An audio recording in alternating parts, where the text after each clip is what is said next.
everyone.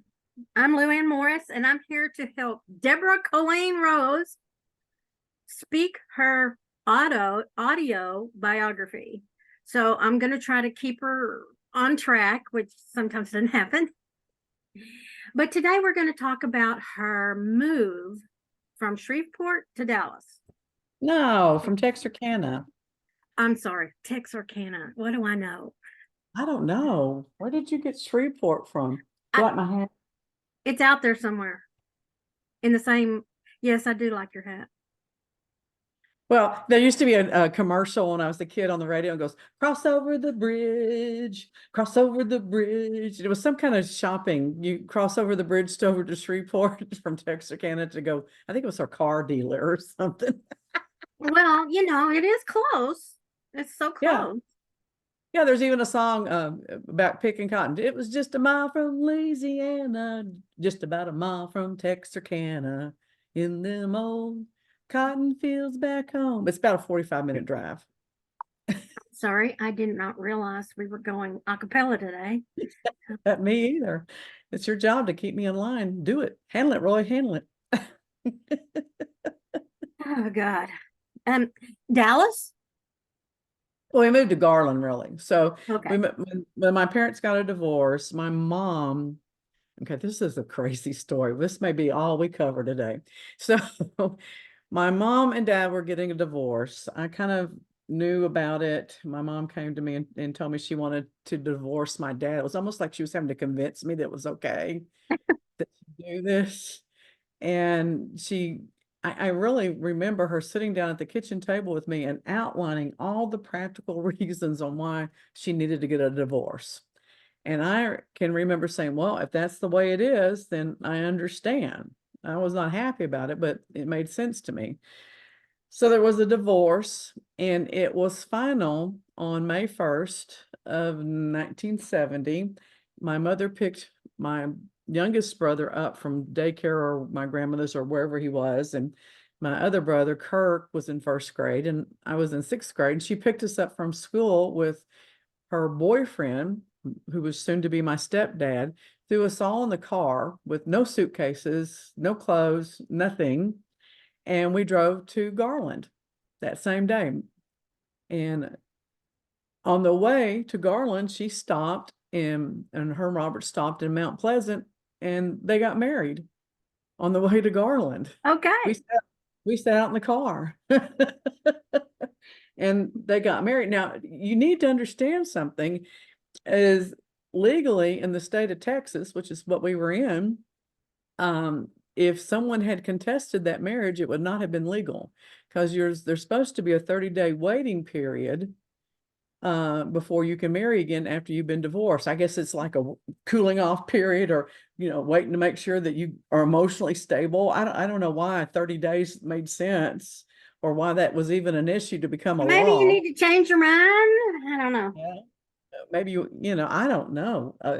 Um, Actually, I do know. I think the real reason for that was to make sure that the woman was not pregnant. Ah, Because legally in Texas, you cannot get a divorce during a pregnancy, or you're not supposed to. Let me put it that way. right. I've seen it done, but you're slipping and sliding when you do that. Because if you legally divorced while the woman is pregnant, that would legally make that child illegitimate, and that's not allowed. So there you have it. So I think this was actually on a Friday, maybe. I don't really recall. But then the next week, we were enrolled for a whole 28 days in school here in Garland to finish out our year. Ooh, a whole 28 days. And I'm thinking, why the hell couldn't we have just stayed in Texarkana for 28 days and finished out the school year? That would make sense. So to me, that kind of set the whole tone for the move. I was not happy. I didn't have my toys. I didn't have my books. I didn't have my clothes. I had nothing. And my mother whipped me up a dress real quick because she could sew. And I had 2 whole dresses to finish out the school year. And even though we were poor, um, because mother sewed and my grandmother sewed, I always had a lot of clothes. I never knew we were poor because the only way I knew we were poor, we didn't buy clothes. We made clothes, so all my friends had store-bought clothes. Now I'd kill to have tailor-made clothes. So Right. I had tailor-made clothes. My yeah. mother was a seamstress. Yeah. So, and back then you're too young and dumb to appreciate that because you want what the other kids have, especially if they make fun of you. So, Well, they made fun of me all the time, but I didn't really care to have what they had. I wanted what my mother could create. Listen, she had this really long skirt. Of course, she was about this big. So, but she had this really long pleated skirt that was white and turquoise. And mm, the turquoise on it was embroidered. And I mm, took it out of the closet. I said, Mom, you can't wear this anymore. No. Can you make me a dress out of it? She mm, made me, it had little scallops on the end. She put scallops here and scallops at the end of the dress, and it was a little square neck.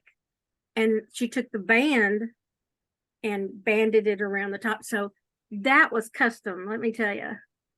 Well, my mother would do some things like that for me that I like. Like, I didn't have a lot of dolls. I was not a big player of dolls. I couldn't stand Barbie and things like that. But I had a doll called, people may know who this is. It was called Sister Belle. It was Mattel. And she was one of the talking dolls where you pulled the string and she would say things. And she had on a little striped dress and it had pockets that looked like mittens because her hands looked like mittens. She didn't have real fingers. And so I had like several tops and stuff and vests that had pockets on the front that were, embroidered around the edges that looked like the mittens that you could slide your hands in. And I love that. Uh-huh. And for several years, I made her put princess sleeves in all of my dresses where it was the puff sleeve. So all my short sleeve dresses has puff sleeves.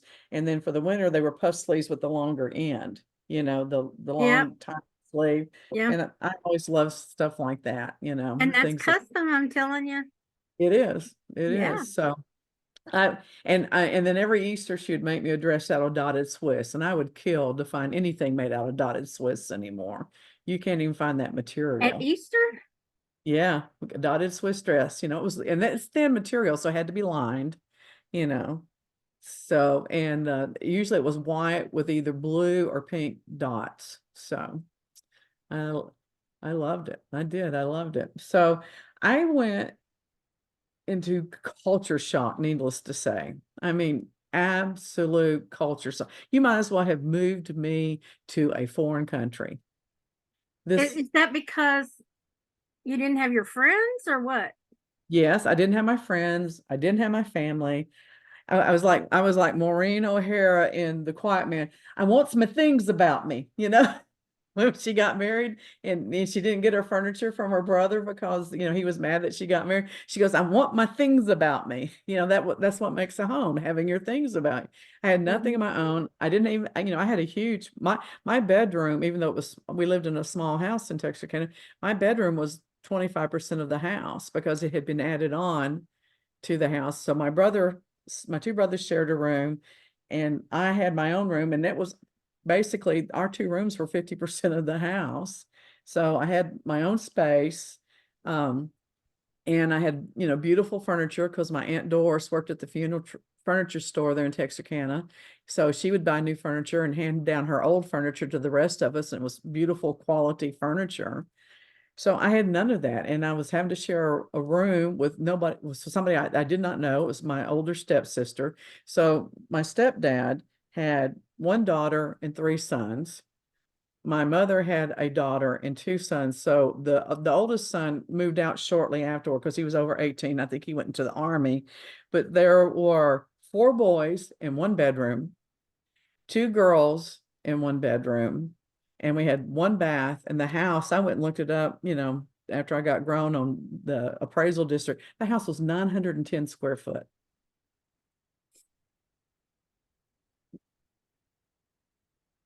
I'm, Yep. I'm waiting for the volcano to explode or the drum roll or something.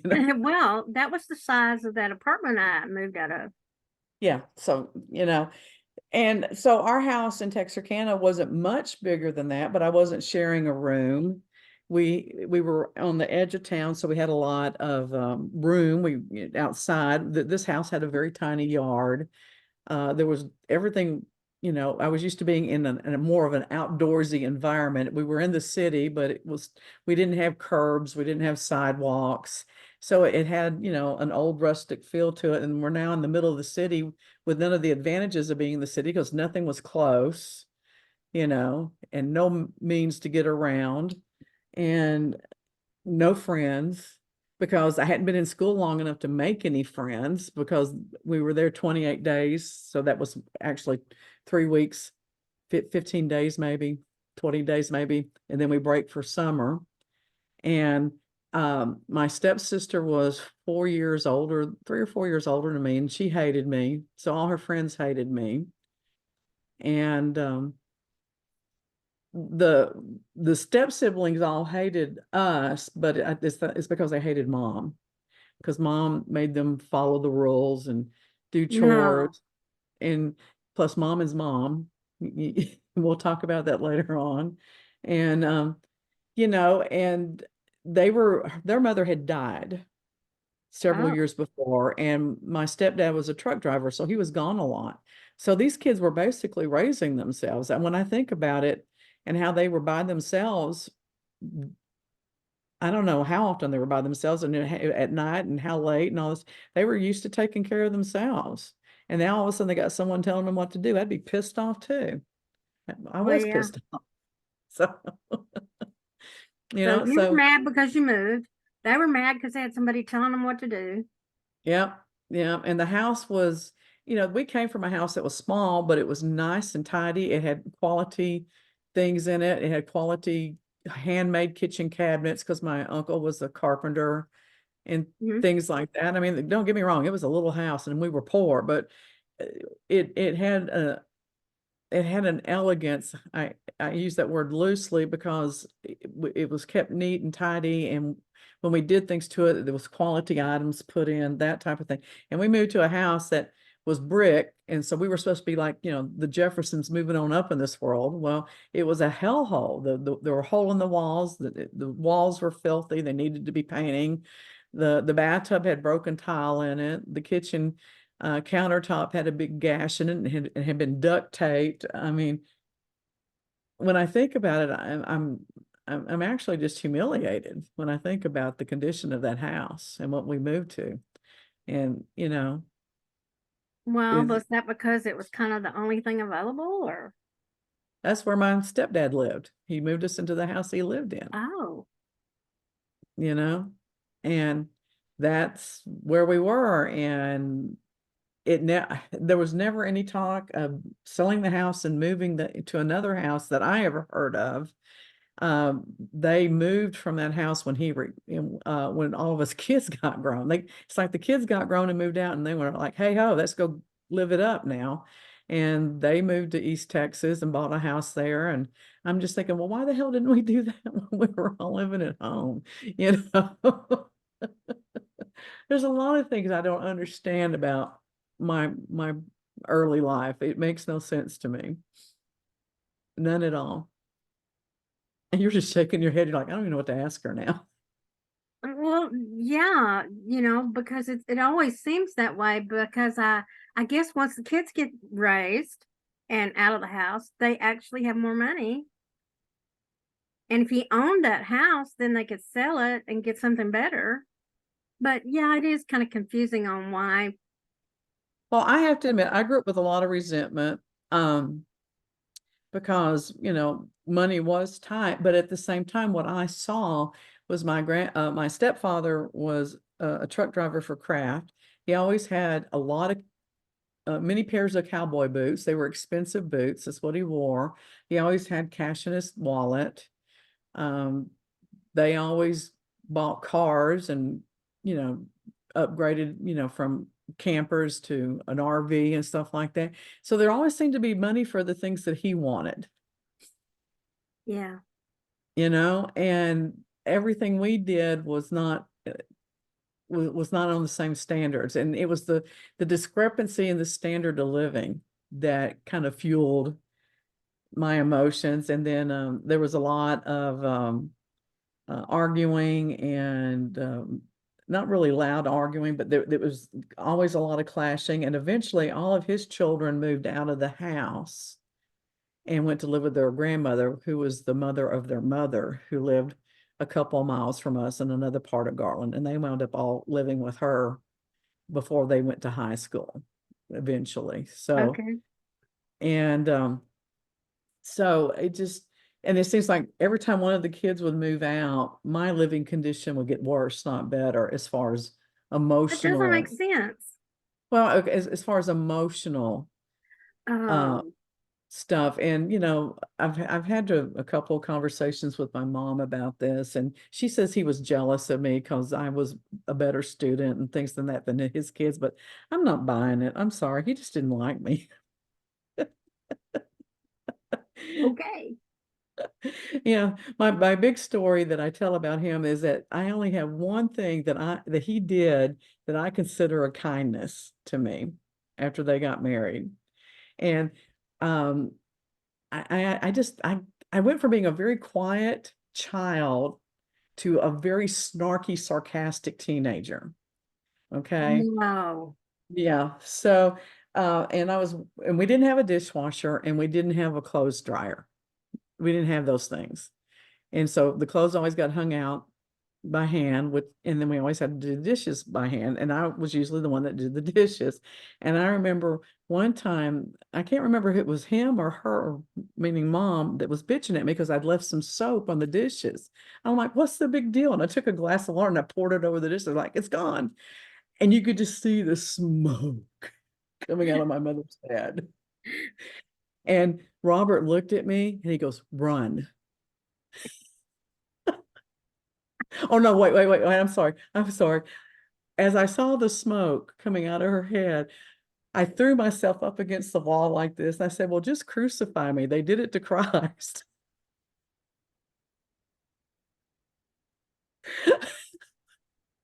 That's when he goes, run. And I did. I ran out of the house and I had to spend 2 days at my girlfriend's house before I could go home. I was not allowed to come home. Um, that's very bad. What I said, or not being able to come home? Not being able to come home. Did you test the water or something? How did you figure out you could come home? I don't remember actually. I think it got to here's that way things went in our house. I would get into trouble all the time. And I've had a lot of my friends from school tell me, you were always grounded, but it never stuck. And I think it's because I got on my mother's nerves. So I'd be grounded or sent to my room and half a day later it was forgotten. I don't know if she just forgot or she was just sick of me and wanted me out of the house or what. So it never really stuck. So I mean, but I was always in trouble, but I wasn't, you know what I'm saying? Oh boy. Okay. Yeah, I do.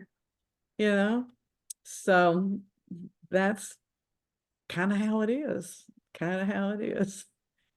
So, do you think that, do you know how your mother met your stepfather? They went to school together in Arkansas, and supposedly he was in love with her from day one, and she didn't give him the time of day. So he married this woman that he was married to that died, thinking that she was a good friend of my mother's. And so he assumed she'd be like my mother, which this makes no damn sense to me at No. all. But they got married and had 4 children, and then she died from like leukemia or something like that. And her name was Melly. I guess it was short for Melanie. I don't know. And then he started coming around about the same time that mother told me that she wanted a divorce. So I'm not real clear on the timing, but I have my thoughts and ideas. And of course, then my dad had his own thoughts and ideas about that because my dad did not want the divorce. And he spent many a night pleading and begging with her to change her mind. It was heartbreaking, really, to see my dad humble himself that way. I'd never seen a Well, man get on his knees and cry before. Do you think that, yeah, I was going to say something. I know it's just talking about a rabbit hole. This is like falling down a big badger hole. Well, I've never experienced that. I had some friends that did experience divorce. I know I experienced my parents being at odds with each other. So was your new family at odd? Was there yelling? Was there as much tension between them as there was your mother and father? No, but there was tension at times that was not clear to me because they'd go Radio City silent, and my stepdad was really good at just giving my mom whatever she wanted, but at the same time he could be really passive aggressive about it, by being, really intensely the energy was just really static, you know what I'm Mhm. saying? And I always told people I felt like he tricked me because when they were seeing each other during the divorce, he'd come by on the weekends and he'd take us out to eat. Well, hell, we didn't go out to eat much when we were growing up. We were poor. So going out to eat like every weekend there for a while, that was like, oh my God, he must be rich. Mhm. Mhm. And mom kept telling us that, he had a nice brick home in Dallas. Well, in my mind, everybody in Dallas lived like they do in Highland Park. So, oh my God, this is gonna be, Had she actually incredible. been there? Yeah, mother lived here when she was pregnant with me No, in I Dallas. meant had she actually been to his house? No, see, that's the other thing that's just crazy to me. They got married coming from Texarkana to Garland. She'd never met his children. She'd never seen the house. I mean, how the hell do you do that? You know, I don't know. I don't either. I mean, I've done some pretty crazy things in my life, but I at least check the water before I step in, you know. I, she trusted him supposedly. So it I forgot what I was talking about now, damn it. You're talking about your living arrangements with your stepfather. Well, and so, he brought me little presents, and he brought me a really nice card on Easter Sunday. I mean, he really, in my mind, he really wooed me. Mhm. And then the minute they got married, I was just dirt. He didn't have time for me. He didn't have anything nice to say to me, nothing, nothing, you know. Um, so how did your, I'm skipping around, I'm sorry. That's all So right. how Me did too. your life get worse after all those kids moved out? It's like none of us interacted. My brothers were 5 and 6 years younger than me. So, I was more like a caregiver or babysitter for them. And in fact, my brother Kirk, I kind of felt like I was his second mom. I remember when mother got pregnant with him, that was my first sibling. And I remember the whole time she was pregnant, I would want to rub her belly and I go, we're going to call him little Tex. I was 5. And I think I did for the first year or two he was born. I called him little Tex. And Kirk had probably what we call ADHD now. I mean, he Uh-huh. was like a little monkey. He was everywhere into everything. You couldn't keep up with him. And it was my job to make sure he stayed out of trouble. And if Kirk did something, I got the spanking. So I That got doesn't really seem right. well, hello. There's not much in my life that seems right at times. Uh, so I like, okay, here's a good example of that we used to go camping in Arkansas a lot. And I think I told you that. And Captain Blevins was a friend of the family, and he took an old bus up deep in the mountains there in south west Arkansas, and that's what he lived in. He gutted it, put a fire burning stove in there, and he slept there with his 6 blue tick hounds. Six. And it Wow. was right there. It was right there on the river, and we'd go up there and we'd go camping and we'd go swimming and stuff. And the water in this river is the same temperature year round. It's just cold. So we would even go swimming in the wintertime sometimes, and so we were down there playing by the river. My dad had already told us, y'all don't get in that water. And the next thing I do, I turn around. I mean, no more sooner than he said that, he's going up the hill back up to the cabin, and I turn around and there's Kirk in the water, and it's rushing because it's been a lot of snow melt and rain and stuff. And I grabbed him and I slipped and I can't get back up. So I'm half in and half in out of the river, holding on to him so he doesn't get rushed down. And I'm screaming for help. So my dad rushes down there and pulls him out, pulls me up. And we go up there, you know, because he's got to get us warm. We're freezing to death. I mean, it was cold. It was almost in the 30s, I guess, probably. And we're soaking wet. And we get up there, and guess who got the whipping? It was my fault he fell in the river. So that was kind of the story of my life a lot of times. But I just felt really, you know, possessive of him, you know, but it was a caregiver position. You know, I loved him and Mhm. everything. It wasn't like we were siblings and could really play together or whatever, that type of thing, I guess is the point I'm making. So, Well, the point is, I guess, that you were supposed to be the responsible one because you were older. yeah. And I kind of felt that way with adults in my life a lot of times, except I didn't have the authority to tell them to act different, you Okay. know? So, I mean, I'm just telling you the truth. I can remember looking around at people and looking how they're acting and what they're talking about or what they're arguing, and going, how stupid are they?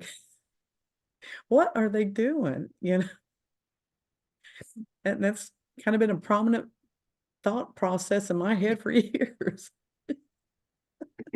So, do you think these things that happened is why you decided to be independent and do your own thing? Oh, well, it's definitely one of the reasons why I married as early as I did. I wanted out of the house. And this is a perfect example of why I really congratulate parents that expose their kids to a lot of things. But however, I think that they go overboard at times and they give them too many things without thinking about what it is they're exposing them to. If I had been more exposed to other cultural identities and possibilities of ways of life, I had a scholarship for 4 years to college that I didn't take. My head didn't grasp that idea of what that would do for me and how I would manage that. Because, you know, I had been told all my life, you get married, you have children, and I knew I didn't want to do that. But at the same time, I didn't know what to do differently. And I was dating a man that was almost 6 years older than me and as a senior in high school. And but we'll talk more about that because there's a whole different level of that story because I did get some of my memories back on that. Another trauma happened that year in a car accident, and I had a really bad concussion. And there's a whole story around that that I didn't get that memory back until about 15 years ago. And my whole Wow. life would have been different. So, um, I don't regret not taking that scholarship, but it would be interesting to see if that would have given me other opportunities because everything I've done, I either fell into or I stumbled into, or it was just a natural progression of A plus B equals C. And I was able to see where Z was and Yeah. try to make those letters connect because I could see the bigger picture. Uh-huh. If I was not able to think on that level, I would just been a hillbilly barefoot, you know. That's what I would have been. I'd probably be chewing tobacco right now, going, Yeah, my parents would have beat me senseless if I hadn't have gone to college. no one ever encouraged me to go to college. No one ever told me that that was that I didn't have to do it, but it could have at least been an option for me. And In would have fact, I made don't think you my sooner. parents even knew I got a scholarship. I don't think my mother even knew I got a scholarship till about 15 years ago. Really? Yeah. I'm telling you, I lived my life like I lived alone in many ways as a teenager. I didn't consult with anyone. I didn't ask advice. Fortunately, my teachers all respected me and liked me pretty much and saw my potential. So I got a lot of good advice from a lot of teachers that, you know, supported me and encouraged me. Um, but I didn't open up to them. It's not like we had this, you know, this wonderful mentorship relationship. I just listened, and then I did what I knew what to do with it, which sometimes that was very limited. So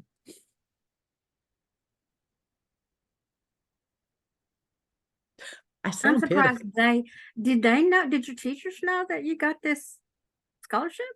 It was a teacher that applied for me, or she put me through the paces, And and she I didn't got think you it. got it?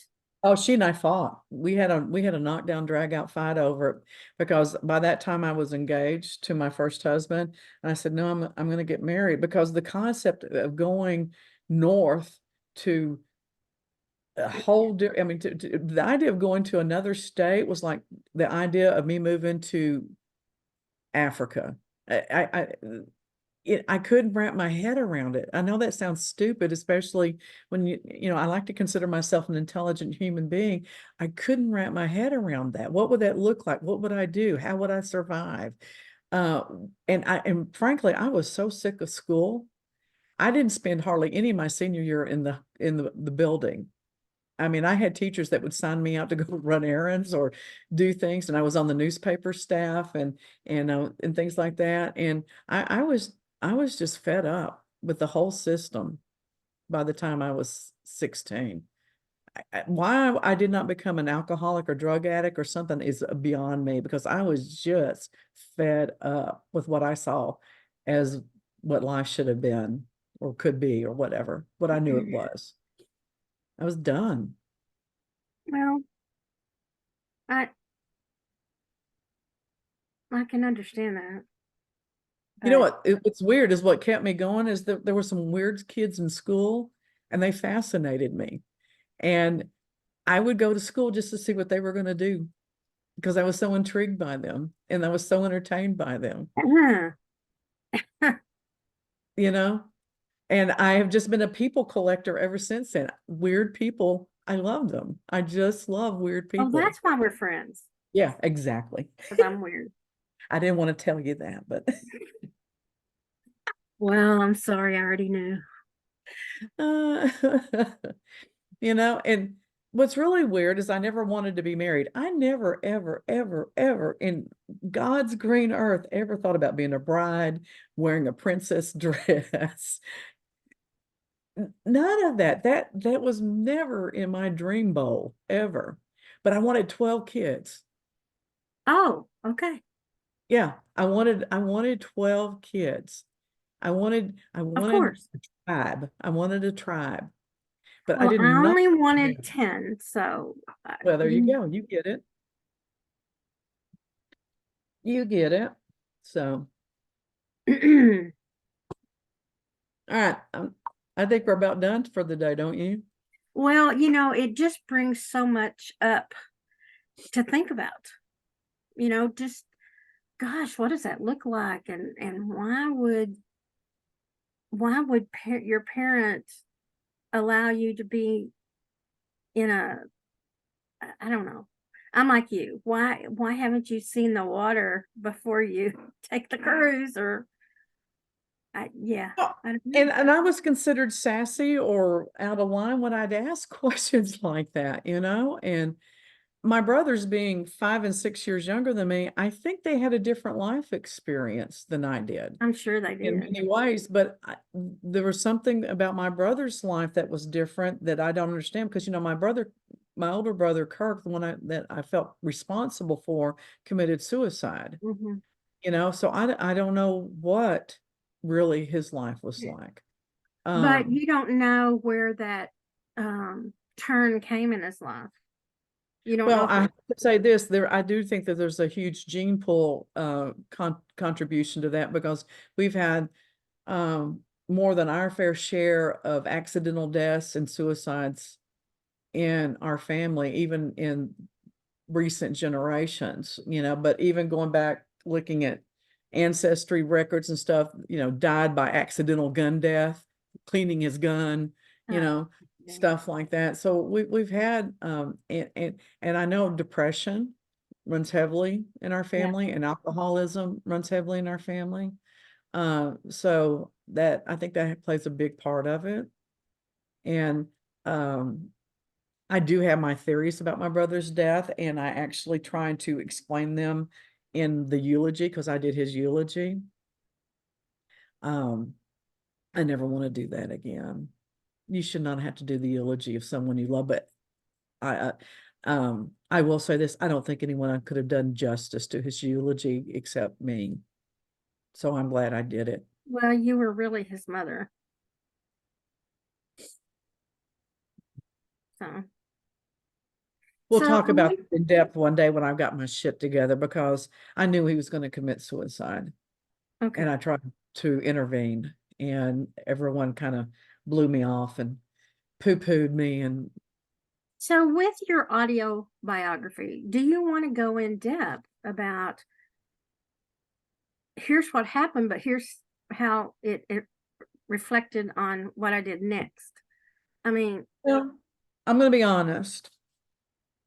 Originally, my idea was to do this to entertain people because, mhm, you know, I've shared a lot in social media over the years and have, you know, put my little sarcastic, witty spin to certain things that have happened mhm, to me. And I don't feel like I've had a tragic life, but I'm realizing as I get older, there's a lot of tragedy in my life. And I don't think that's the same thing.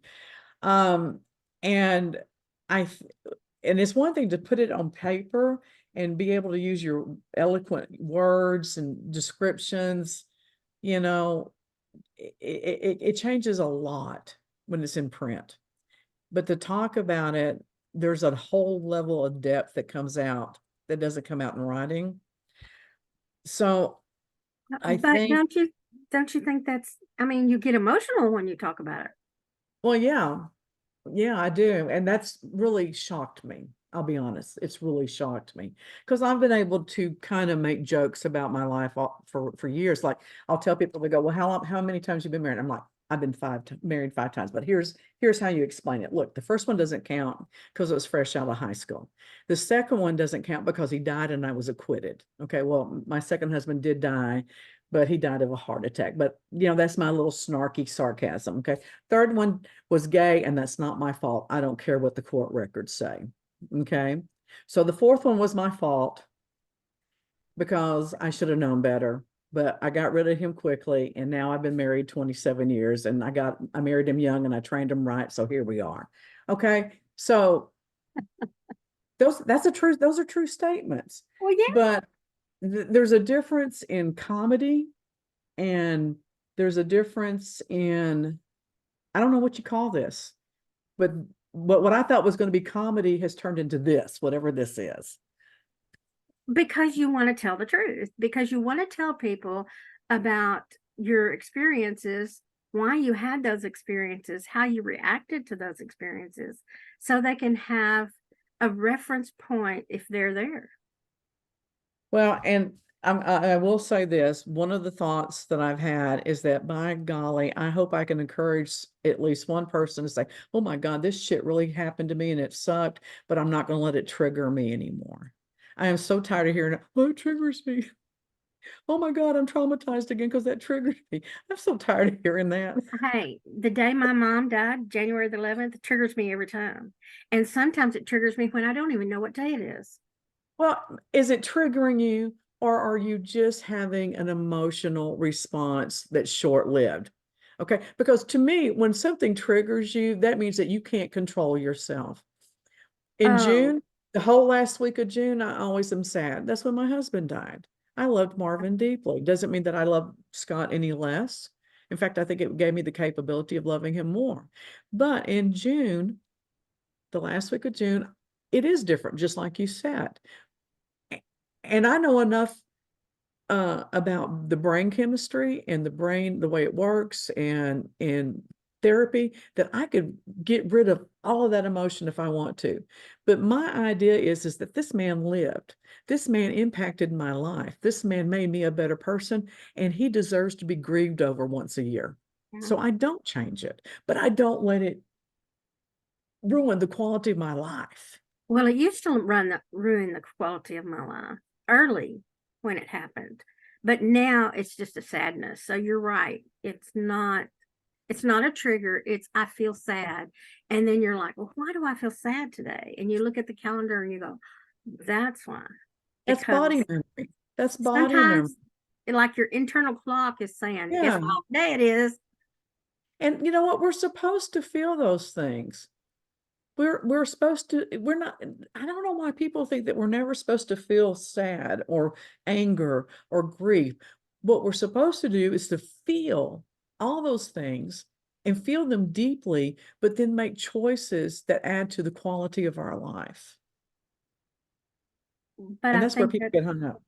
and I think a lot of things, like you said, tragedies, traumas, those sort of things, they that's what molds you.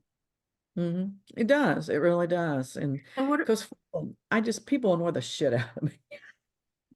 So why I even want to do this? I don't know. I don't know. Maybe I'm an egomaniac and I just want to talk about I don't know, Luann.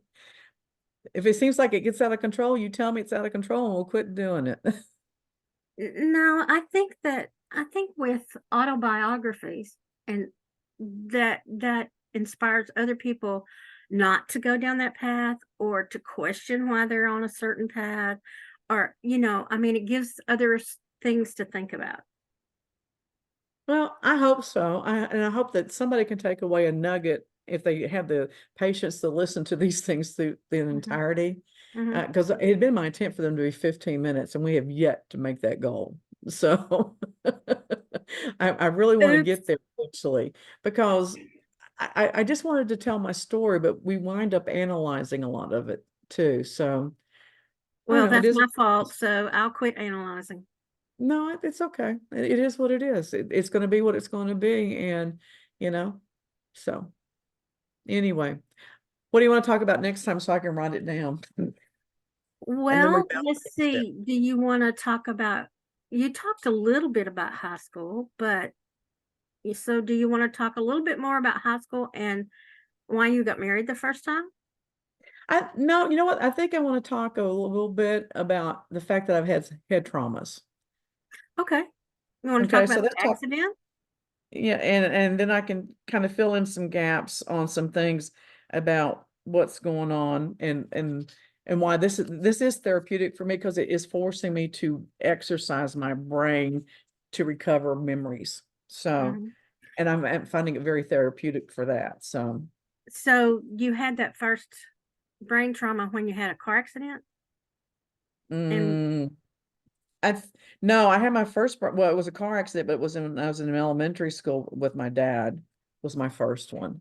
So I was okay. about 8 or 9 the first So, time I had. so your grandpa hitting you on the top of the head and you Oh passing wait, no, out? that was the first one. That was the first one. So so granddaddy hit me on the head, and then I went through the window of the truck with my Yikes. dad, and then I had one in high school. So and I also got hit in the head with a baseball bat when I was in Okay. elementary school. So there's 4 right there before I'm 18 years old.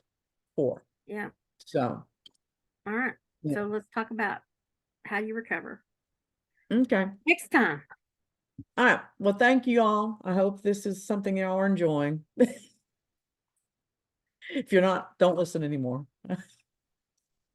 Yeah. We'll just keep doing it so she can write her book later. Yeah. All right. See y'all later. Bye now. Bye.